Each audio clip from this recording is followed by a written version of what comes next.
Hi, and thanks for joining the S.J. Child Show.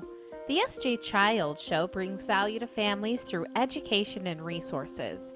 But the S.J. Child Show isn't just about me, it's about us as a community.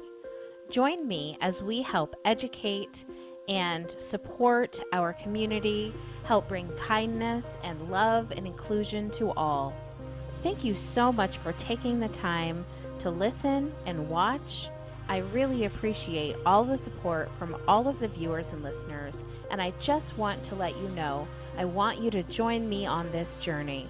Come and follow my social media, and let's do this together. Enjoy the show.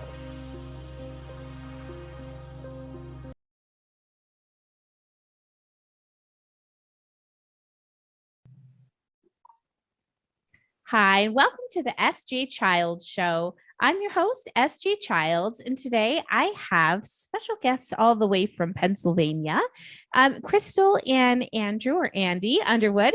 It's so nice to have you guys on today. I'm excited to talk about your amazing book series that you have and just kind of discuss what you have going on and things coming up in the future. So thank you so much for being here today. Yeah, thank you for having us. This evening as well, right? It's a little after dinner time here and almost bedtime, probably getting too close to there. Well, it's so nice to have you on. Tell us just a little bit of an introduction. Tell us about who you are. Start. Right? Name's Andy Underwood. I'm originally from Salem, Utah, small farm town. I grew up with the outdoors for my imagination. Loved to read. Everything was an adventure. Got in trouble a lot. Most of the time, it wasn't bad trouble. It was just, why did you do that? I'm surprised I can survive the stories I hear. Mom would always go, "Where's my pie tin?" I would be out in the ditch panning for gold. I dug a big hole in the backyard and I put string around it because I had read in National Geographic about archaeological digs. Oh, yeah. And my dad said, "Why did you ruin my lawn?" That type of thing. So yeah. Discovering, right? discovery, exactly. I love it. I love it. Yep. I grew up here in Erie, Pennsylvania. I never moved away. And I grew up in a small family. I have one sister.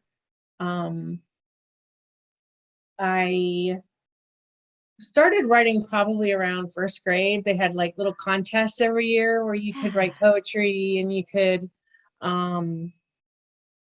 do that kind of thing. And I actually started winning little writing contests in grade school. I love that. And then I took some creative writing courses as I got older. And eventually that's how I met Andy. It was an online writing group. And cool. we would post stories of our own, like little short stories or poetry or anything we wanted to write. And the members would kind of critique it and, get into a conversation about, what they liked about it. And that's how we actually met. And then we had an assignment to pair up with somebody and send them an email and start a story. And then when you were done, you email it to them and they pick up where you left off, not knowing where it was going. Wow. And we did that for 2 years and it ended up being the first book. Oh my gosh, that is so neat. Yeah. And what an incredible way to, just very authentic and very raw and natural to meet one another. I love it. And we found out our writing style while we were doing this is that we tried to sit down on the second book and actually format it and lay it out and say, okay. And have an outline. Yeah. It didn't work. Go back to emailing, folks. And we don't have an outline. We don't know where the story's going. We go back and forth, my turn, his turn, and somehow it works out in the end. and the way the story, way we had it set up was that the two main characters, Ben, which is my voice, and Sarah, which is Cristal's, and they'll each have a half a chapter. And so each chapter is broke up in 2 points of view. And it goes just back and forth throughout the whole book. And honestly, you could take a look and read just Ben's point of view, and you would still get a story. Yeah. Or Sarah's point of view, and still get all the way through, and still You're have a just story. getting, you're just getting the teen girl and the teen boy, Yeah. their perception of things and their way of thinking, and being awkward and different and Right. trying to, feel like they fit in a little bit. Yeah. And you probably pulled some of those experiences from your own experiences, I'm sure. Mhm. What about like researching kind of what teens are like now, or maybe some of the issues that they have now to include? Did you guys do some of that too? We kind of knew what was going on because when we started writing, we still had teenagers. There you in go. Right? Yeah, all our kids are grown and out of the house on their own now. So we were pretty much immersed in, especially Andy, because he's got 4 kids. I had a daughter, which was enough. A teen daughter is kind A of lot. stressful. Yes. Had one, got it. Have it on the way. But Let's talk about we both experienced bullying as children ourselves. Yeah. And then when our children got to a certain age, they were bullied as well. And we took action. We went to the schools. We went to, to contact the parents. We didn't School just board. sit by and wait for Yeah. things to change. We wanted, people to know that this was not acceptable. Yeah. And Proactive. it was hard. It was very, very hard. And the one thing that we noticed as parents, when we were bullied growing up, we could go home and escape. Home was a safe place. Mhm. Our kids today don't have that. They go home and it's social media and it's this there. You just can't get away from it. And so, trying to, we've talked to parent groups, and we've talked to, other people and small settings, and just told them, I said, as a parent, you got to be there to listen and to look at those social cues, because if you just go home and get on your phone and sit in front of the TV, you're missing out on everything. Yeah, definitely. And that's such great advice too for our society, for parents, for teenagers, because excuse me, they do take that for granted, that time that we have together. I do the same thing. I'm, sitting on my phone, my daughter's out on her phone, and then I'm thinking, well, maybe we should put the phones down and play a card game. And so we try to incorporate some form of like a family game at least 3 or 4 nights a week, if not more. And it's so great. It just that trust, building communication, having your kids feel like they have a safe place to be, so important. Definitely.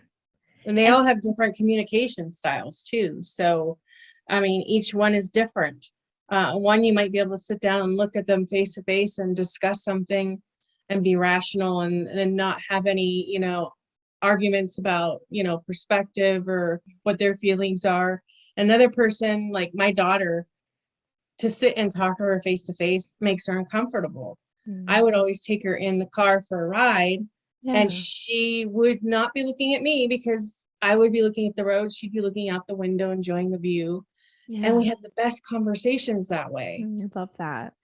Learning how to take those communication styles and across the board, is I'm sure Andy can understand that each child has a completely different way of communicating, which I found out with 3 that are on the spectrum, even like 3 different levels of cognitive and verbal and socializing. And it's just it's hard to know how to strategize all of those things. But the more the more independence and we put kind of on their plate and let them show us the way, rather than expecting them. It's funny, somebody said something today about people not respecting kids, but then you turn around and you expect respect from them, right? And you expect you expect them to act like adults, and expect at the same time they don't have the experiences to act like an adult. Heaven's sakes, we don't want them to be an adult when they're a kid. Just be a kid. So it's so great to start recognizing the need in society. And I love that your book series is for that really special age group, that really sensitive, right puberty and to kind of preteen to teenager is such a self-discovery and really developmenting time. So tell us about the characters in the books and how that plays in. The characters, we took characters from people we knew growing up, some of them. And it's like Ben and Mike, they're brothers. It's basically kind of a snapshot of what I was like growing up with my little brother. Yeah. And Marcus the bully. We've all had a bully in our lives at some point. We find out why he's the way he is. Important. And I have my character, Sarah, and her younger sister, Stephanie, loosely based off of my sister. Yeah. And a deaf character, because we grew up with two little boys across the street from us that were deaf, that were around our age. So we played together and we learned a little bit of sign language and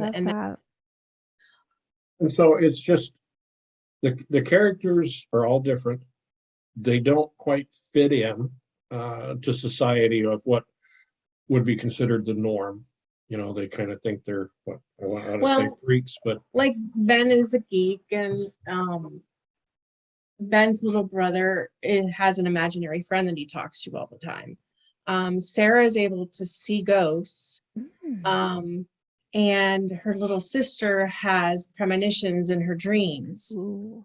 So it's like they all have some part of the puzzle that creates the group that's solves the mysteries. They're the spider gang. Yeah. And it's not, the beginning, the first book is really about introducing the characters, their struggles of being different, not accepted, or not having a lot of friends, and coming together and accepting each other the way they are, and just becoming a powerhouse.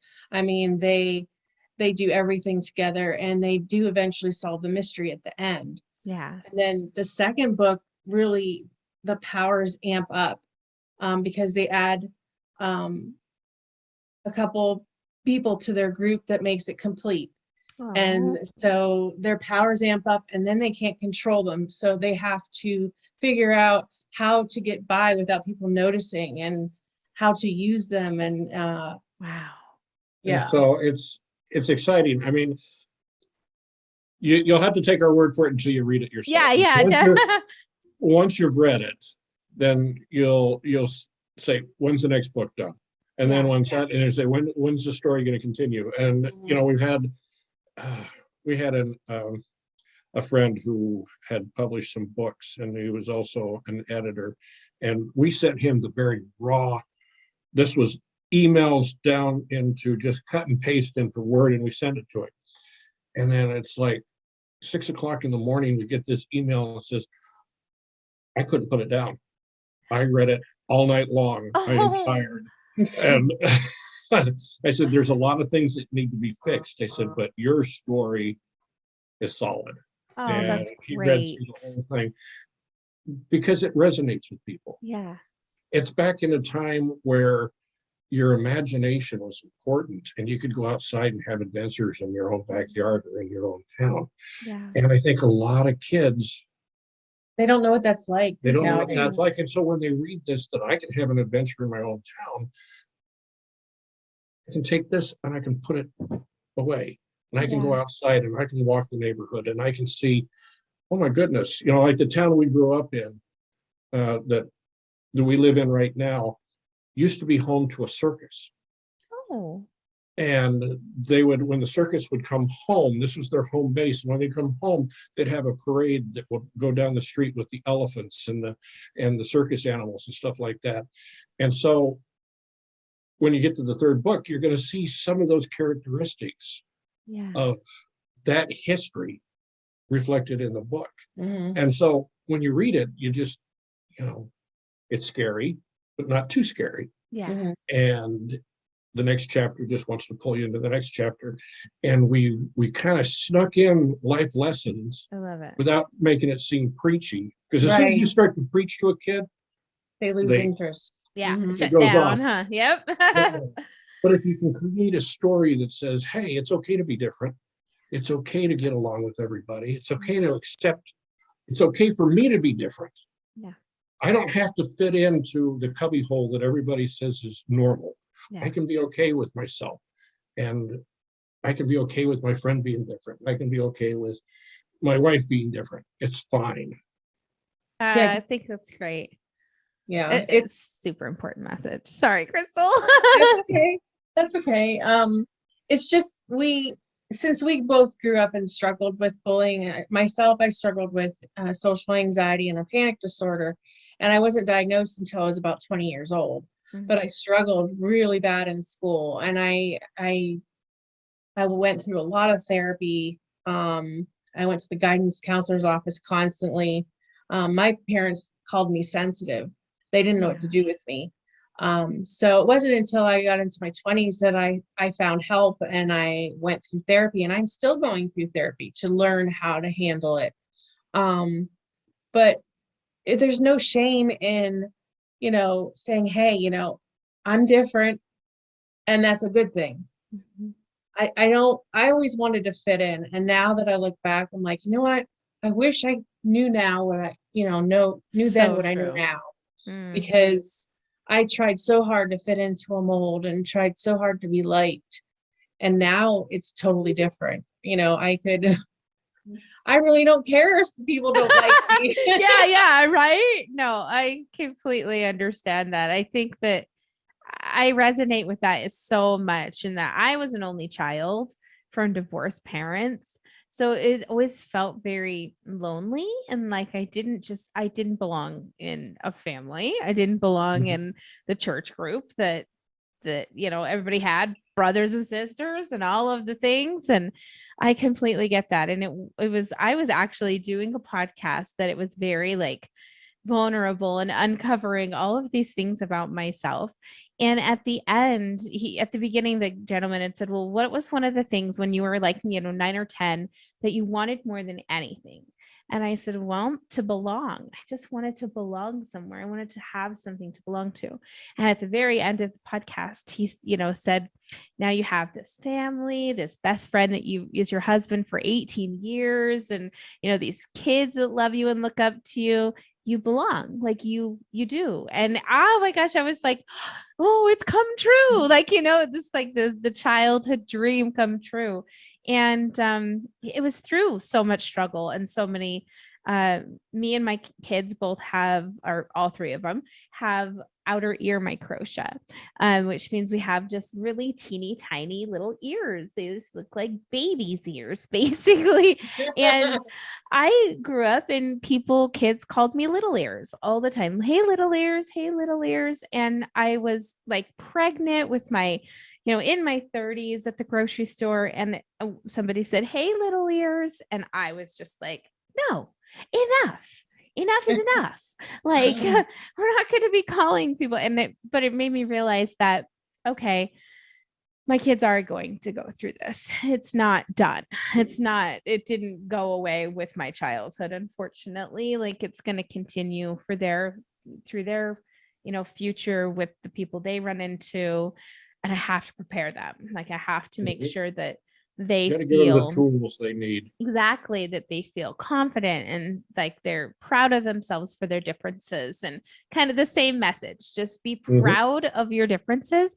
Realize that's what makes a community. Diversity is what makes a Right. community. Yes. And to be able to see yourself in a character in a book and to be able to relate to it. Yeah. Like we have the deaf character, and then in the second book, we have an OCD character. Oh The third yeah. book, we have a Down syndrome character and a gay Oh, character. gosh. It's like, That's great. these are things that kids want to see. They want to Yes. see someone they can relate to, and then they don't feel like they're so alone. And Mhm. I hate to say this because I love Hallmark movies, but not life. Life is not Hallmark. Yeah.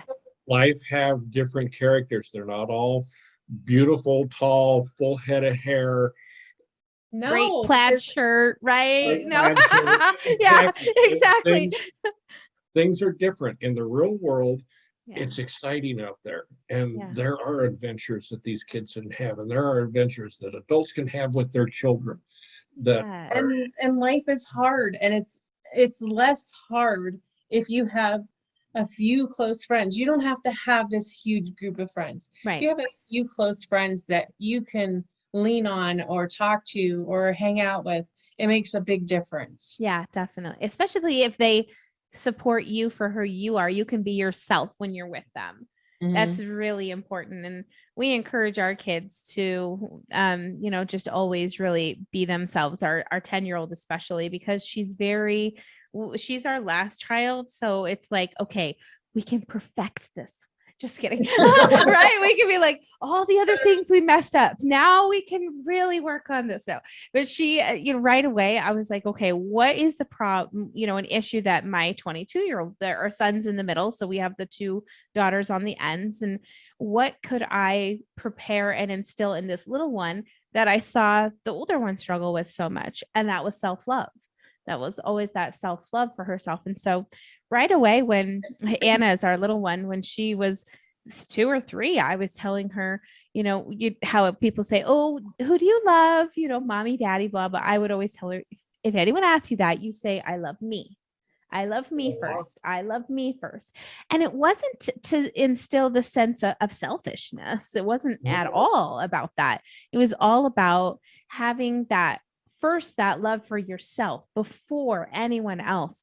And how strong of an individual and a mind that she has because of that. And she's only 10, she's still growing and still having great experiences, but I can see the confidence in her. I can see the when she's out in the world, and there's a few kids in our neighborhood that are bad bullies too, and she could just ride by them in confidence, knowing that's it. I always we tell her lately, if kids are going to bully you, you just yell fake news and then keep going. That's her new thing. Fake news.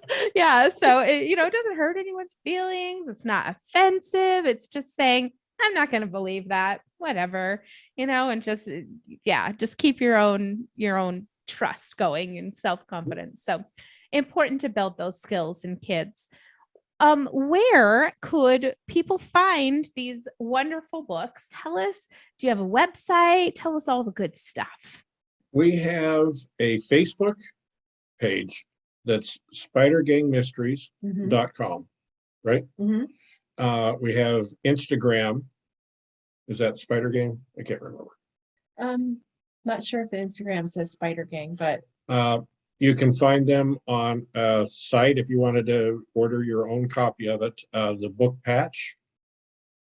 And it's also available if you want to download it on Amazon Kindle. Okay. And if you have unlimited, then it's free. Oh, wonderful. And both books right now, I think you can get both books for like $3.49 or something like that. That's amazing. So you can download both copies, and that way, when you're finished with the first one, you're not thinking, okay, we're going to get the second one. They're both available on Amazon. I love that. Oh, that's great. And I'll make sure to have all of the links. I'll get all of that information ready, so you guys don't have to worry about that, and have it all in the description and everything. I am so glad that we got to connect and talk. And one thing I just really love about you guys is that you're a husband and wife team. And I think that that's so important. Such a special thing to be able to create together and share that with the world. Yes, thank you. Definitely. We never realized that. How many years ago? Was it like 13 or 14 years ago when we met online and just writing back and forth that someday we would be married? We had no clue. It was weird because we used to go visit. He was in Pittsburgh and I was in Erie, and we would go our family would visit his family, and we'd go back and forth. And it just was kind of weird because we got to see each other's kids grow up. And then it was probably about 8 years ago that I ended up getting divorced. And then 3 years later, he got divorced. and he had a job offer up my way. So he ended up moving up closer. Wow. And I'm like, we ended up dating. And it was just kind of weird because when I first met him, I thought he was really geeky. And I thought, he's geeky and funny, but he wasn't really like my type kind of thing. I have to It's okay. I get that. I don't know. Maybe it's just because we understand each other so well because of the books. Yeah. And like intellectually, there's so much to be said about that. No, I can completely understand that. My husband and I met at his house. I was going to college with his girlfriend at the time. And yeah, and he and I would sit down at the table and have coffee every morning when she got ready and was running late for everything. And then a few months later, they broke up, didn't work out, but he and I had made this really strong friendship. And not only that, it was kind of like a one up you kind of friendship. So we were competing about just in everything. We're very competitive with each other. And it was fun because we had completely let our guards down, shared all of our dirty laundry with one another, something you would never do if you were planning on spending the rest of your life with someone. No, I'm just kidding. No. But it was so refreshing, that it was such a genuine, fun connection that just started out as friends. And we just started talking on the phone so much. And then one day we thought, are we getting like jealous of other people talking to other people? And so we kind of had to examine that. And we flipped a quarter whether we should date or not. And heads we date, tails we don't. And now 18 years later, the flip of a coin determined. Oh my gosh. The flip of a coin. Isn't that funny? So it's just, it's fate, right? I mean, some people believe in it, some people don't. I think that I couldn't imagine any day without him. It's just always fun. I love talking to him. I love hanging out with him. And there's nothing better than to have your best friend. Oh yeah. Yeah, we talk about how we have a slumber party every night. With your favorite weirdo. because we like to go to bed and we'll have the TV on and then we'll get into a conversation about something and we'll be laughing and laughing. It's like, oh my gosh, my stomach hurts. We need to go to bed. I think that's so great about you two. Keep it up. Keep up the good work. I'm telling you, it's inspirational for so many people, and just for people to realize that really the connections that you make, like that through a friendship and through intellectual interests and things, can make a huge difference. Yeah. That relationship wise. Well, thank you guys so much for being here this evening. It was so much fun to have you on. Yes, thank you for having us. Yeah, definitely. Well, I'm going to definitely be looking up those books, and me and this 10-year-old are going to get into the Spider Vein gang. And then then I'll have a whole new reason to think of the Spider Gang right here. I said it said Spider Vein anyways. I had to. It just is, it's ingrained in my brain. Nobody heard that story. So my story of the Spider Vein, it's not the name of their book, by the way, people, is that when we were first looking for houses, we were looking around and, we'd find some things and there'd be graffiti or something. And we'd always say, oh, the Spider Vein gang was here. And so it was just our kind of a joke that, there was all these gangs around. But yeah, so when I saw the Spider Gang, I just had to have a little chuckle inside about that. So I won't mistype it and write out the wrong things. Oh my gosh, it's just deep, right? Thank you guys so much. It was so much fun. And I look forward to staying in contact and looking forward to the next upcoming books in your series. So we'll stay in touch. I enjoy your posts on Facebook. I'm following your daily message. Is just it's inspirational. Thank you. Oh, thank you so much. It helps me. It helps me every morning. I didn't realize it would do such a thing, just the getting up and finding a quote to share with others. It's so rewarding inside for me too. So I love to hear positivity, because there's so much negative in the news and on social media. It's nice to have something positive. Yeah, definitely. Yeah. People hate me, either love me or hate me for it. Right. So, oh, well, no, thank you guys so much. And we'll be in touch. All right. Thank you. Yeah. The SJ Child Show, produced by SJ Childs LLC. Thanks to all my viewers and listeners for your continued love and support. And thank you to the guests of the SJ Child Show. It's been an honor to have you on the show. Thank you to everyone who continues to support me. Go to my social media and let's build this community together through kindness, compassion, and education for others. Hi, and thanks for joining the SJ Child Show. The SJ Child Show brings value to families through education and resources. But the SJ Child Show isn't just about me. It's about us as a community. Join me as we help educate and support our community, help bring kindness and love and inclusion to all. Thank you so much for taking the time to listen and watch. I really appreciate all the support from all of the viewers and listeners, and I just want to let you know I want you to join me on this journey. Come and follow my social media, and let's do this together. Enjoy the show.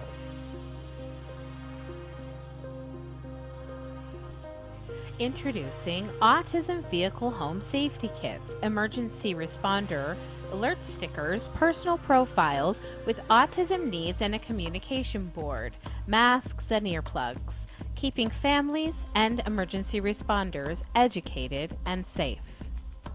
Get yours today at sjchilds.org.